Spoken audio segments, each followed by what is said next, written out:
All rise for Judge John Marshall, Your Honor.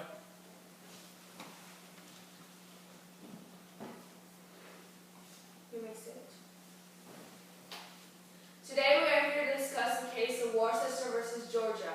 Are there any objections from the citizens who cannot be seen for reasons unexplainable as to why this case should not be addressed at this moment? Hear ye! 7. Wrong place.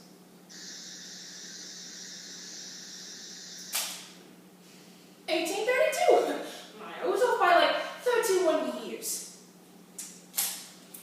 You know what, I can do this. I'm a go-with-the-flow type of look.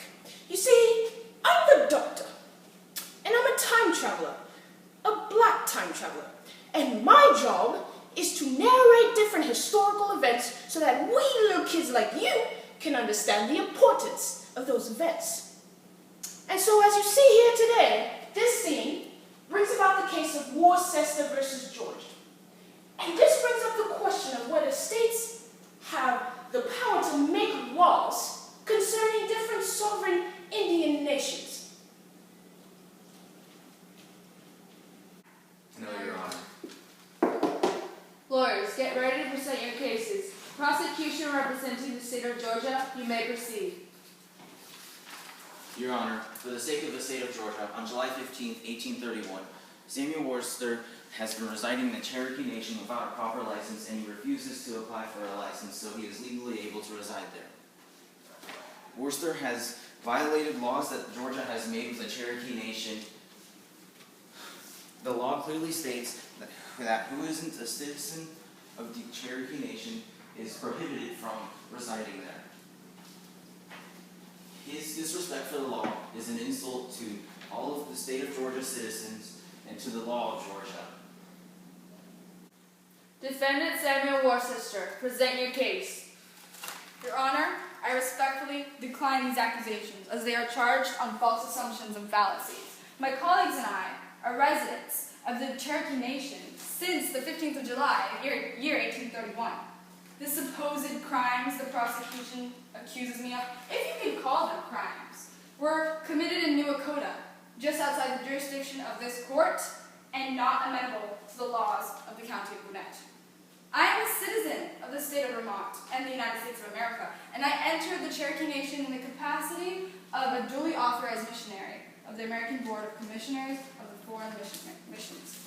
Under the authority of the President, I have not been required by him to lead it. I was preaching the gospel to the Cherokee Indians in my time of arrest. I was doing the Lord's work, and the countless treaties that the Cherokee Nation and the states signed dictate that I cannot enter the Cherokee Nation without proper authority, but I have proper authority from the highest in the land. You cannot try me for laws that do not reach the borders of the Cherokee Nation, a nation that the United States have recognized as to govern their own. This is unconstitutional and void because they impair the obligation of various contracts between the states and the Cherokee Nation. The states are obligated to not interfere with the government and the law of the Cherokee Nation. The prosecution are voiding these treaties and are only choosing to say what helps them. They have no power whatsoever of the Cherokee Nation, and they certainly have no power over the Word of God. And with this, I plead for trial without jury, and I pray for your kind and merciful judgment. Thank you, God.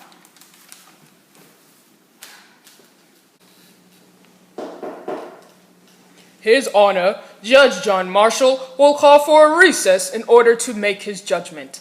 The court will adjourn and resume in a few moments.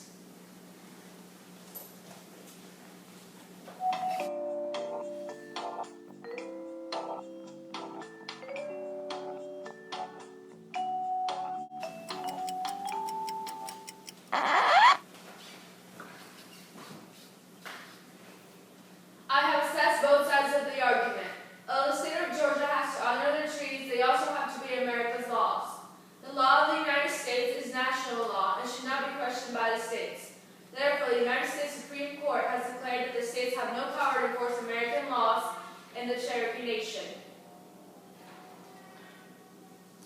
They are of their own independent government, separate from the United States.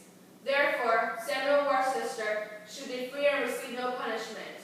Case adjourned. All right, pause. God, I simply love it when they actually pause. All right, to sum all this up, Worcester decides to check up in the Cherokee Nations and do Jesus-y things.